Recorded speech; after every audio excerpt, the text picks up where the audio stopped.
السلام عليكم ورحمة الله وبركاته. حلقة جديدة من رياضة اليوم.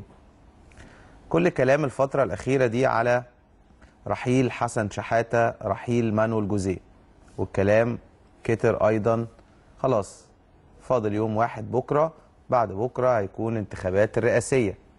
ابتدت الناس تعلن، بعض لعيبة الكورة رسميا هم بيرشحوا مين، بعض السياسيين، بعض الفنانين، ولكن في النهاية أنا بقول مرة واثنين وثلاثة، دوري كإعلامي إن أنا مش هقول أنا برشح مين. أنا خلاص أيقنت أنا عايز مين، وهتوجه للصندوق بإذن الله وهرشح اللي أنا عايزه، وهرضى بإرادة الشعب. هي دي الديمقراطية الحقيقية.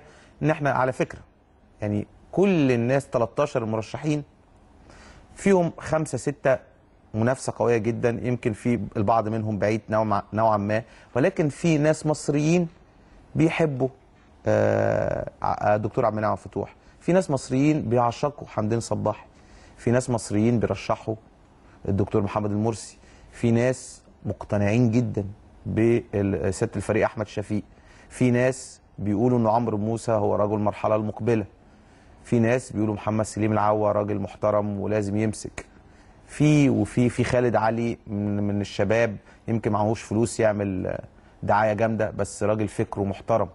اذا يا جماعه الشعب المصري منقسم، في ناس كتير قوي، لكن في النهايه هو في واحد. الواحد ده اللي هينجح هيكون اكتر واحد الناس ادت له صوتهم، ادت له صوتهم او ادوا له صوتهم.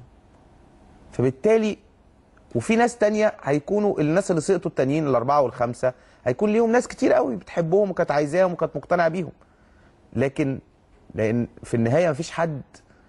رئيس الجمهورية اللي جاي ده مش هيكون متفق عليه كل الناس، يعني مش ال 85 مليون يحيى رئيس الجمهورية القادم، لا، في ناس، في واحد ممكن يجي في ناس كتير مش مقتنعة بيه، وفي واحد تاني ممكن يجي برضه مش مقتنعين بيه، وثالث ورابع وخامس، لكن الأكثرية هم اللي مقتنعين بيه. هي دي الديمقراطية.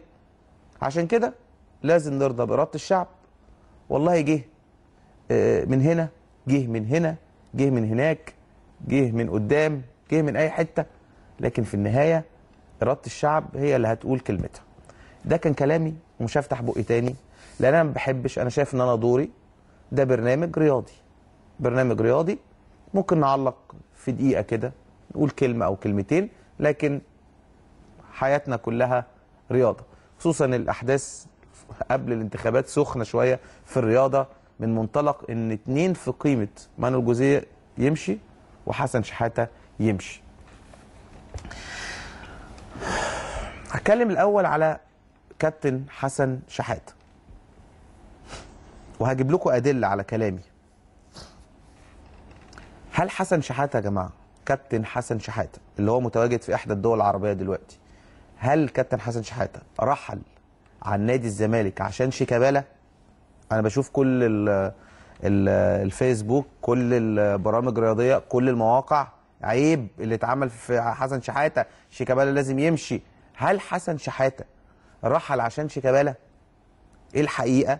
إن الكابتن حسن شحاتة لم يرحل عشان شيكابالا، وهديكوا أدلة.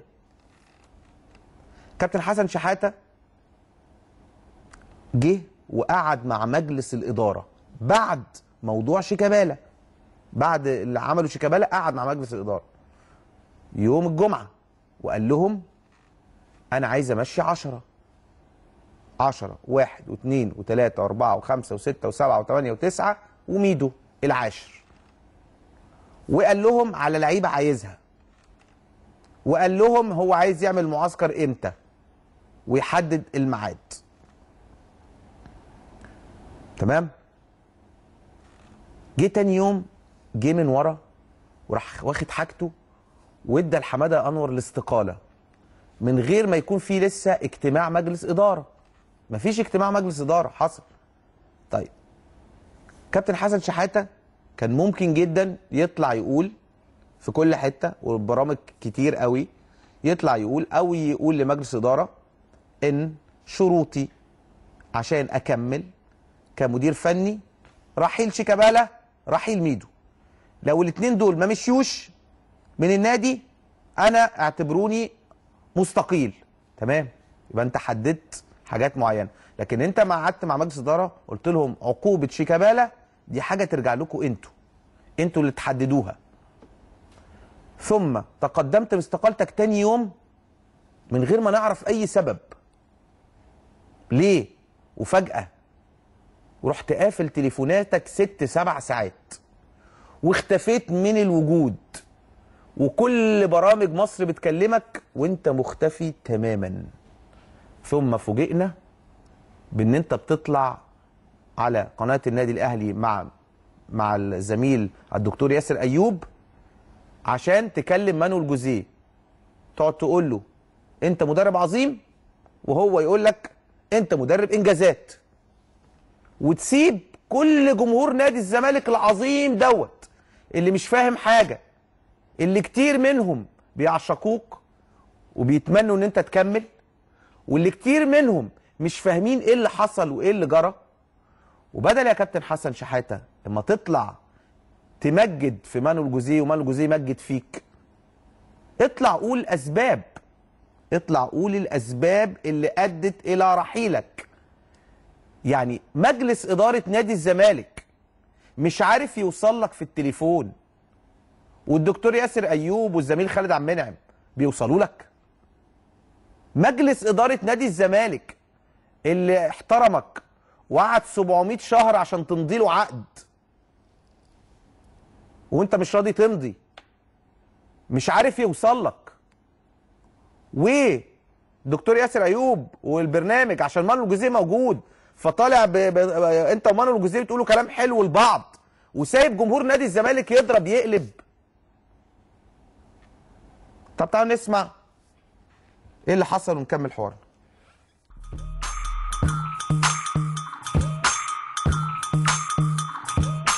اللي انا حابب اقوله له بس ان يعني الكره المصريه هتفتقد رجل عظيم ومدرب عظيم عمل للكره المصريه او عمل للنادي الاهلي حاجات كتيره جدا جدا، وفي نفس الوقت عمل للكره المصريه بوجود لاعيبه النادي الاهلي في المنتخب خلال الفتره اللي انا كنت متواجد فيها، وكانت ليها رد فعل جامد جدا جدا. فبنقول له هنفتقدك ونتمنى ان هو ربنا يوفقه في المكان اللي هو رايحه. وطبعا زي ما بنقول عاوزينه دايما يزور مصر واصدقائي يزوروه وبتاع، لانه برضه هو ساب يعتبر بصمه مشاعر حب جميله جدا جدا من الجماهير سواء النادي الاهلي او الزمالك او كل جماهير مصر.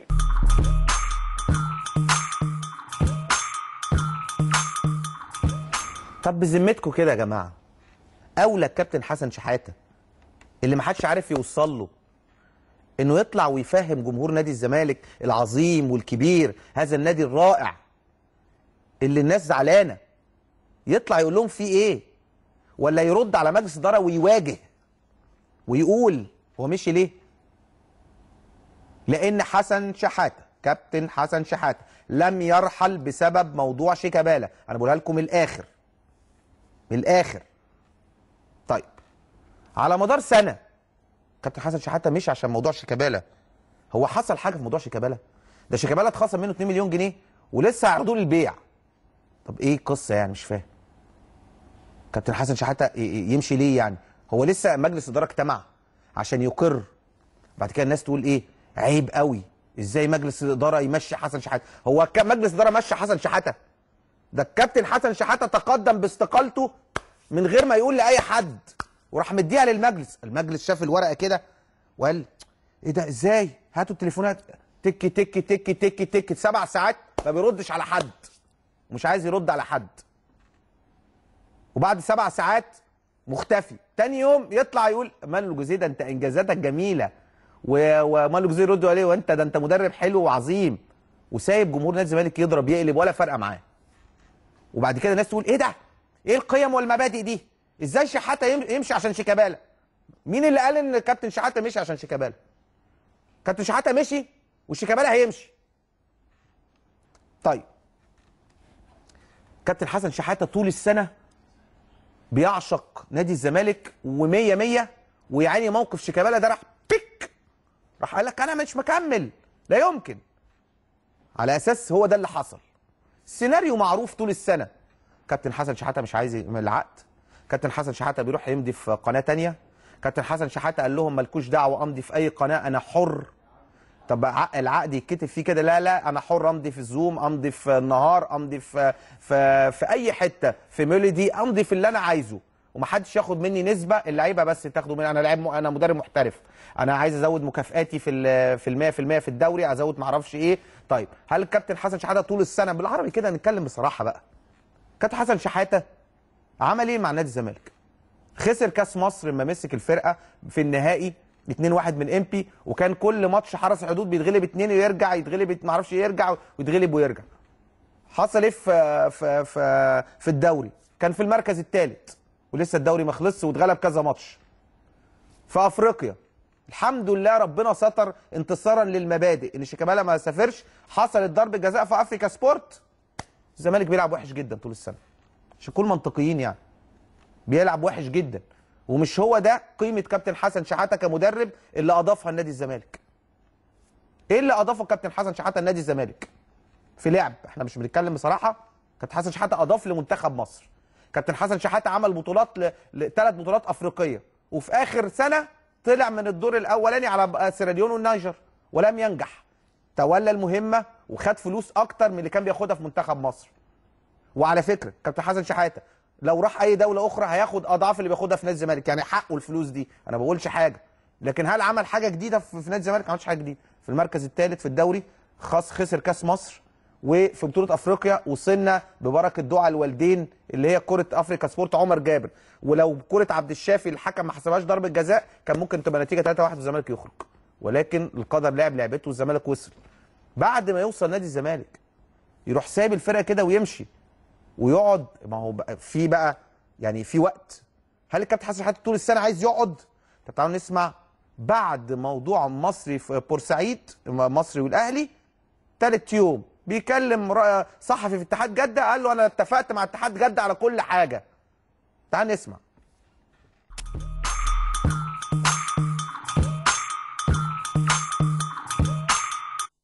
طيب الى فين وصلت؟ الى ابعد مد؟ والله هي وصلت للتفاوض والاتفاق على النواحي الماديه والنواحي الفنيه، نعم. بس لسه ما فيش رد من نادي الاتحاد. طيب مين اللي كلمك من نادي الاتحاد؟ رئيس النادي؟ لا، انا دايما بخلي الامور تبقى ماشيه كده يا اخي مصباح، زي ما هي ماشيه، على اساس لو تم خير هنقول والله فلان كلمني اتفقت مع فلان الكلام ده، لكن ما تمش حاجه ما بحبش افتح عن حاجه يعني. طيب تعرف شيء عن نادي؟ تعرف حاجه عن نادي الاتحاد؟ ومتابعه من زمان يعني، النادي الاتحاد ده من زمان متابعينه يعني، وخاصه لما كان في لعبتنا بتلعب نتب، وعارف ان حسني عبد ربه راح امبارح، سافر امبارح، وعارف ان هو اخر ماتش مع الرائد خسر 2 وكده. يعني فاحنا الكره السعوديه اساسا متابعينها يعني، بغض النظر من نادي الاتحاد هو اللي اتكلم، او نادي النصر، او نادي الهلال، او نادي كذا الاهلي، او انديه كثيره موجوده يعني. طيب احنا متابعينها ككره سعوديه، كره قويه، دوري محترفين قوي. طيب يا كوتش. اتفضل. طيب يا كوتش، انت طبعا معلم وسيد المعلمين ومدرب على ربنا يخليك يا اخي مصباح، تسلم، ربنا يخليك يا رب. هذا الكلام من يشهد الله عليه من القلب. الحمد لله، ربنا يبارك فيك ويخليك يا رب. هل في حاله الموافقه والانتهاء من كافه التفاصيل والامور المعلم ان شاء الله هيوافق على طول؟ اصلا انا اديت موافقتي من الاساس يعني، هو لو ما اديتش موافقتي ما كنتش تفاوضت معاهم ولا هم تفاوضوا معايا يعني. طيب فانا اديت موافقتي من الاول يعني، لو تمت الامور على خير ان شاء الله، ما تمتش برضه خير ان شاء الله. كل حاجه بوقتها يعني، كل حاجه بوقتها ان شاء الله. ان شاء الله. مصباح، وهذا رقم جوالي اتمنى انك تحفظه عندك، يصير في بينه وبين. خلاص ان شاء الله، دايما ان شاء الله مصباح باذن الله. شكرا يا كوتش، شكرا. مشكور، شكرا جزيلا، في امان الله.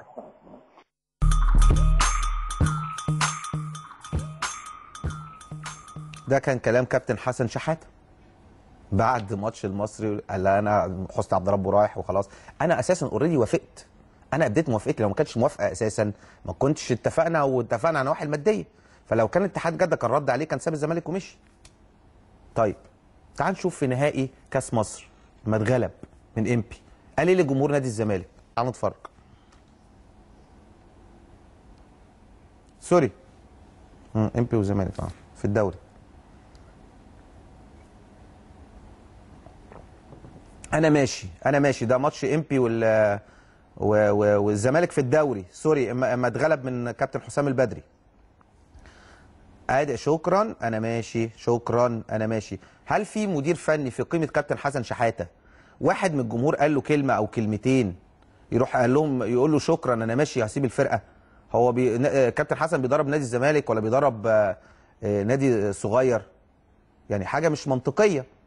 يعني ما ينفعش كابتن حسن شحاته بعد كل هزيمه واحد يقول له كلمه مدرجات يقول لهم شكرا انا همشي وسايب الفرقه.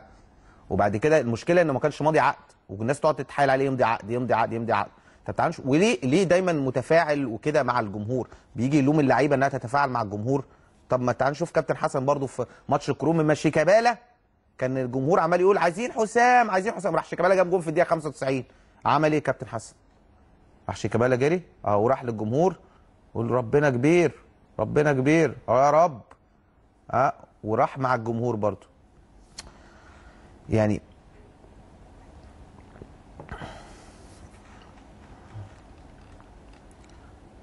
ادي ردود افعال كابتن حسن شحاته. تعال نشوف انا قلت ايه في شهر 1 اللي فات، لان انا بقول لكم منتهى الصراحه كابتن حسن شحاته ما كانش عايز يمسك الزمالك. زوجته اللي هي متواجده معاه في احدى الدول العربيه دلوقتي قالت له ما تمسكش الزمالك، وطلعت على الشباب والرياضه مع الكابتن احمد شوبير سالها قالت له انا ما قلت له وقعدت اتحايل عليه ما يمسكش الزمالك. كريم حسن شحاته هو الوحيد اللي كان عايز والده يمسك الزمالك. تعال نشوف انا قلت ايه ونرجع لكم تاني.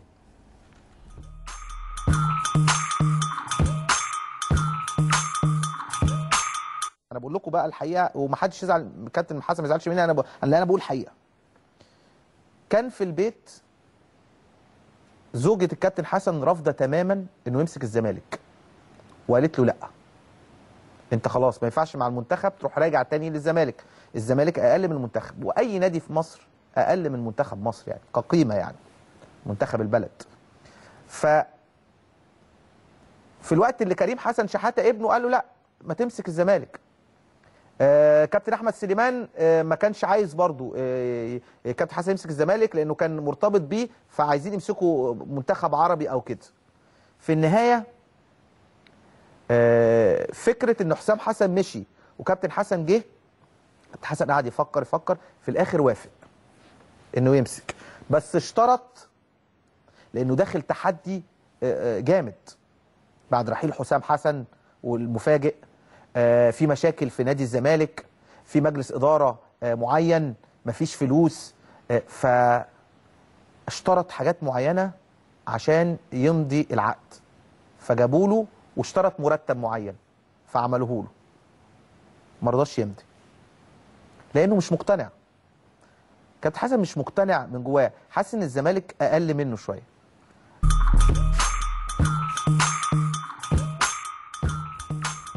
بكلمكم بمنتهى الصراحه وانا بكلمكم كفكر واحد كنت لعيب كوره. كابتن حسن شحاته اتحط نفسه هو عايز يمشي ويلاقي مخرج لنفسه انه يمشي من اول السنه، كل شويه مش عايز يمضي عقد عايز يمشي. قال قبل كده خلاص انا مشيت، وبعد كده كريم ابنه طلع قال لك لا ده كان بيهدد عشان يجيبوا الفلوس. بعد كده ادي اتحاد جده عايز يتعاقد مع اتحاد جده، كلام على مش عارف منتخب نيجيريا، كلام على منتخب الكويت، كلام دلوقتي على نادي بنياس الاماراتي، يعني على طول. واتكلم معاهم كابتن حسن، انا بقولها لكم اهو، اتكلم مع بنياس الاماراتي، وفي لو بنياس اتغلب بعد بكره هيلاعب الهلال السعودي هيتعاقدوا مع الكابتن حسن. ففكره كابتن حسن حط دلوقتي في مجموعه بتضم اهلي ومازيمبي وكذا. كابتن حسن صعد بالفرقه لدوري المجموعات وده شيء طيب بعد 4 سنين. شيكابالا جه مشي وميدو مشي بناء على رغبه كابتن حسن شحاته. جه كابتن حسن شحاته وعنده اول 3 ماتشات بره، وفق او لم يوفق، لم يوفق هيحصل ايه؟ جمهور نادي الزمالك قاعد يقول يا عمي وعشان انت مشيت لنا شيكابالا النجم بتاعنا، وهيقعدوا يقلبوا عليه. كابتن حسن شحاته بيتضايق من الضغوط دي، بدليل ان هو بيقعد يتفاعل مع الجمهور، يتفاعل مع الكرة، يتفاعل مع جمهور، واحد كلمه كلمه بيرد عليه، يعني وشفته كمان في ماتش السنغال لما غير ميدو ونزل عمرو زكي جاب الجون راح اتفاعل مع الجمهور، بيحط ودنه مع الجمهور. فبالتالي كابتن حسن هي دي فرصه انه يستقيل ويمشي، وصل الفرقه وما يتحطش تحت ضغوط المجموعه وتحت ضغوط بطوله افريقيا القادمه.